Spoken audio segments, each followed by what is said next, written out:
हर tyre manufacturer हर tyre में एक provision करते हैं जिसको देख करके एक यूज़र जो बहुत टेक्निकल नहीं है, बहुत साइंटिफिक नहीं है, वो भी अंदाज कर सकता है कि अब मेरे टायर बदलने का समय करीब आ गया। अब ये ऊपर से घिसते घिसते घिसते जब ये 3 लाइनों तक पहुंच ये ऊपर एकदम ऊपर वाला, ये ऊपर ही ऊपरी सतह जी जी जी, घिसते घिसते जब ये लाइन को टच करने लगे जी, तो आप समझ जाइए कि आपका टायर जो है वो बदलने की स्थिति में आ गया है या आने वाला है।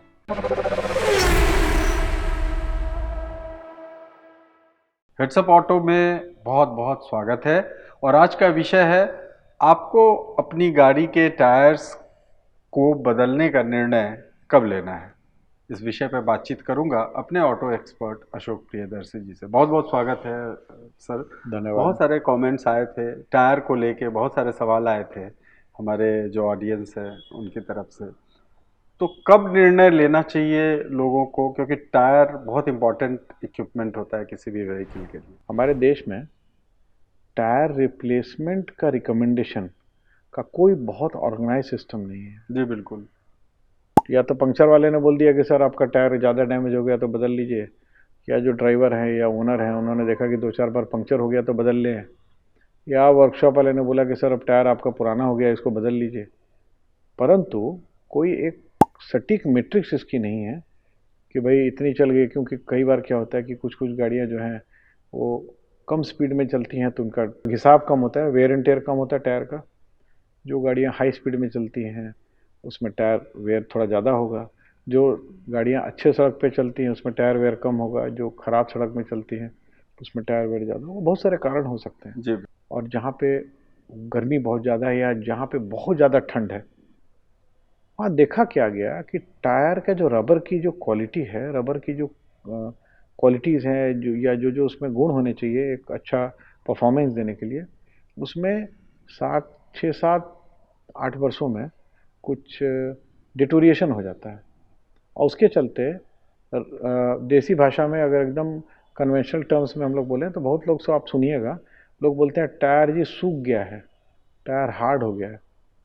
तो वो कोई गलत बात नहीं बोलते हैं, परंतु थ्योरेटिकली जो प्रॉपर्टीज़ हैं उस रबर की जिससे टायर बना हुआ है, उस प्रॉपर्टी में गाड़ी हो सकता है बहुत कम चली हो, 5-10 हज़ार किलोमीटर चली हो, मगर ज़्यादा दिन हो जाने पर भी हम लोग ने देखा है कि जो रबर की जो क्वालिटीज़ हैं या जो प्रॉपर्टीज़ हैं जिस जो सहायक होती हैं एक अच्छा राइड क्वालिटी और रिलायबल टायर के उपयोग में या जो परफॉर्मेंस में, इसमें भी गिरावट आने लगती है। तो इट इज़ नॉट ओनली कि आप माइलेज के हिसाब से टायर को बदलने का या किलोमीटर जितनी चली है उस हिसाब से बदलने का ही निर्णय लें।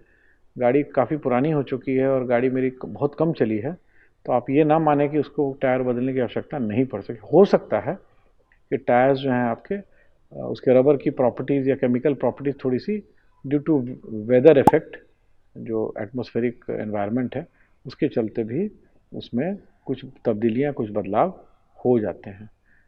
बट प्राइमरली गोल्डन रूल अभी भी टोटल कितना किलोमीटर गाड़ी चली है उसके ऊपर ही आधारित है, क्योंकि लगभग आमूमन अगर हम लोग एवरेज आउट करें तो हमारे देश में टीयर 2 और टीयर 3 सिटीज़ जो हैं इसमें लगभग हम लोग ने अपने अनुभव से देखा है कि एवरेज जो यूसेज होता है गाड़ियों का वो 600 से 800 किलोमीटर महीने का होता है, ये टीयर 2 टीयर 3 सिटीज़ में।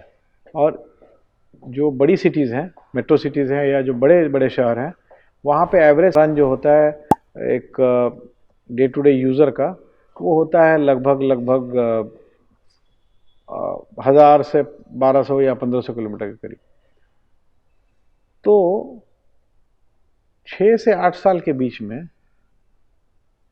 जो बड़े शहरों में जो एवरेज जिनका महीने में 1000-1200 किलोमीटर का रन है, 6 साल का मतलब अप्रॉक्सीमेटली 60-70 महीने हो गए।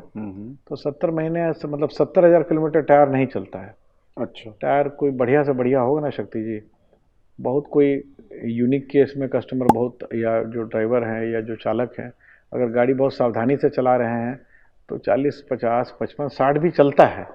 परंतु 70-75 हज़ार किलोमीटर गाड़ी चलाना टायर पे ये हमारे देश के जो रोड कंडीशन वगैरह के हिसाब से बहुत फीजिबल नहीं होता है। उसके बाद उसकी रिलायबिलिटी फैक्टर घट जाती है। तो अमूमन मैं ये बोल रहा हूँ कि अगर आपकी गाड़ी कम भी चली है तो 6 से 8 वर्षों के बीच में उसको कोई टायर एक्सपर्ट या कोई ऑटोमोबाइल एक्सपर्ट से ज़रूर चेक करा लें। हो सकता है आपकी गाड़ी चली बहुत कम हो, 10,000, 15,000, 20,000 किलोमीटर चली हो, परंतु ऐसा हो सकता है कि जो टायर के रबर की जो प्रॉपर्टीज़ हैं वो थोड़ी डिटेरिएट कर गई हों। हाई स्पीड में अगर आपने ब्रेक सडनली दबाया, इमरजेंसी ब्रेक, तो हो सकता है टायर उस केस में फट भी सकता है। कम चला हुआ टायर भी अगर ज़्यादा पुराना हो गया हो तो शायद वो उतना रिलायबल नहीं हो। तो बिल्कुल अशोक जी, आपने बिल्कुल सही कहा। टायर बदलने का निर्णय जो होता है बहुत साइंटिफिकली बहुत सारे लोग नहीं ले पाते हैं। किसी ने कहा, वो पंक्चर बनाने वाले ने कहा, एकदम हियर से है। हाँ, हियर से है। एकदम हेड्सअप ऑटो का मकसद ही है कि हम लोग अपने ऑडियंस को जागरूक करें और उनको वो टेक्निक बताएं डेमो के जरिए, जिससे कि समाधान वो खुद से निकाल लें, डिसीजन वो खुद से एकदम ले एकदम लें। हमारा तो उद्देश्य शक्ति जी यही रहता है कि हम अपने दर्शकों को, व्यूअर्स को एक बॉल पार्क और एक अंदाज करने का तरीका, एक निर्णय लेने में जो सहायक चीज़ें हैं उसको नापने का, उसको देखने का या उसको एसेस करने का तरीका उनको बताएं, ताकि उनका डे टू डे जो यूज़र इंटरफेस है या जो गाड़ी के रख रखाव में उनको आसानी हो और उनको कोई भ्रम का शिकार ना बना सके। जी बिल्कुल, और इसी मकसद के साथ चलते हैं डेमो की ओर, और डेमो के जरिए आप समझिए कि टायर बदलने का निर्णय आपको कब लेना है।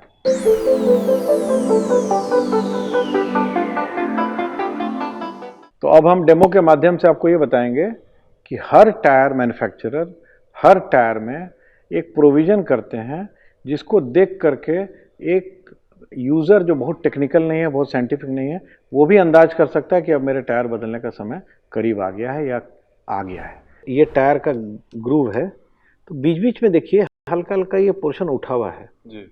ठीक है, ये देखिए उठा हुआ है। इसको हम थोड़ा रोल करते हैं टायर को जी। देखिए, फिर देखिए रोल किया, अब फिर थोड़े दूर पे ये देखिए, ये जो है बीच में जो ये जो गड्ढानुमा जो जगह है उसमें बीच में देखिए थोड़ा सा ये फिर हल्का हल्का उठा हुआ है। देखिए पहले वाला भी पोर्शन देखते हैं, ये देखिए फिर यहाँ पे भी देखिए ये गड्ढे के बीच में हल्का सा ये थोड़ा सा पोर्शन उठा हुआ है। ठीक है, और मैं दूसरे टायर में भी दिखाता हूँ, किसी किसी में ये ब्लॉक टाइप का होता है, किसी किसी में ये धारी जैसी, मतलब ये पैटर्न है, जैसे मैं आपको दूसरे टायर में दिखाना चाहूँगा। इस टायर में भी अगर देखें तो ये देखिए डेप्थ है यहाँ पे। ठीक है, अगर देखें तो ये इतना गहरा है ये। ठीक है, इतना गहरा है ये शक्ति जी। अब ये ऊपर से घिसते घिसते घिसते जब ये 3 लाइनों तक ये ऊपर एकदम ऊपर वाला, ये ऊपर ही ऊपरी सतह घिसते घिसते जब ये लाइन को टच करने लगे तो आप समझ जाइए कि आपका टायर जो है वो बदलने की स्थिति में आ गया है या आने वाला है। तो ये एकदम सिंपल एक टेक्निक है या तरीका है।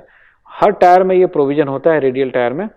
लोग इसके बारे में जानते नहीं हैं, तो हमारा उद्देश्य था आज के वीडियो में ये सतह यहाँ तक पहुँच जाए शक्ति जी, या पहुँचने वाली हो तो आप निर्णय ले सकेंगे कि इसको टायर को बदल देना चाहिए। अगर इसमें एक सवाल है, अगर ये यहाँ तक ये ऊपर ठीक है, ये यहाँ तक नीचे तक पहुँचा भी नहीं है और यहाँ कुछ क्रैक्स टाइप का अगर वो तो देखिए वो या तो टायर हार्ड हो गया जी, काफ़ी पुराना होने की वजह से, और नॉर्मली जो साइड में जो कट वगैरह होता है ना शक्ति जी, वो सड़कों पर कोई शार्प चीज़ से या कोई पत्थर हो या कोई ऐसी शार्प चीज़ हो, उससे ये साइड वॉल क्रैक होता है। ठीक है, या कभी गड्ढे में बहुत ज़ोर से गिर जाए टायर और टायर भी थोड़ा पुराना हो गया है और टायर में थोड़ी हार्डनेस हो गई हो, कहने का मतलब देसी भाषा में जो बोलते हैं सूख गया, अगर थोड़ा ड्राइश हो गया हो या रबर की प्रॉपर्टीज़ जो हैं वो थोड़ी चेंज हो गई हों, तो उस केस में क्या हो सकता है, साइड से क्रैक हो सकता है। तो क्रैक हो गया हो तो फिजिकल डैमेज है, उसमें तो आपको निर्णय लेना ही है बदलने के लिए। परंतु अगर सब कुछ स्मूथ है तो वियर एंड टियर को नापने का कि वियर एंड टियर मेरा कितना हो गया है कि अभी बदल देना चाहिए, वो ये मार्कर है। ये यहाँ पे कभी धारी वाला मार्कर मिलेगा, कहीं ये उठा हुआ मार्कर मिलेगा। हमारे सब दर्शक अपनी गाड़ी में इसको ध्यान से देख सकते हैं। तो जब ये ऊपरी सतह लगभग इस मार्कर के लेवल तक पहुंचने लगे तो आप समझ जाइए कि आपके टायर का बदलने का समय करीब आ गया है या आ गया है।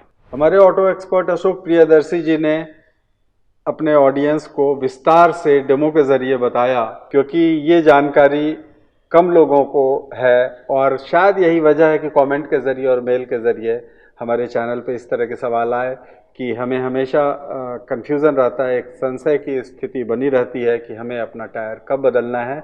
और विस्तार से डेमो के ज़रिए जो आपने बताया, मुझे उम्मीद है ये कंटेंट हमारे दर्शकों को न केवल पसंद आएगा बल्कि इसका वो लाभ भी उठा पाएंगे। हेड्सअप ऑटो का मकसद ही है कि अपने दर्शकों को जागरूक करें और वैसी जानकारी दें जिससे उनकी समस्या का समाधान वो खुद से निकाल पाएं। हेड्सअप ऑटो को अगर अब तक आपने सब्सक्राइब नहीं किया है तो ज़रूर से सब्सक्राइब कर लें, कमेंट ज़रूर करें और हमारे फेसबुक और इंस्टाग्राम को भी फॉलो करें। तब तक दीजिए शक्ति प्रकाश को इजाज़त। बहुत बहुत धन्यवाद।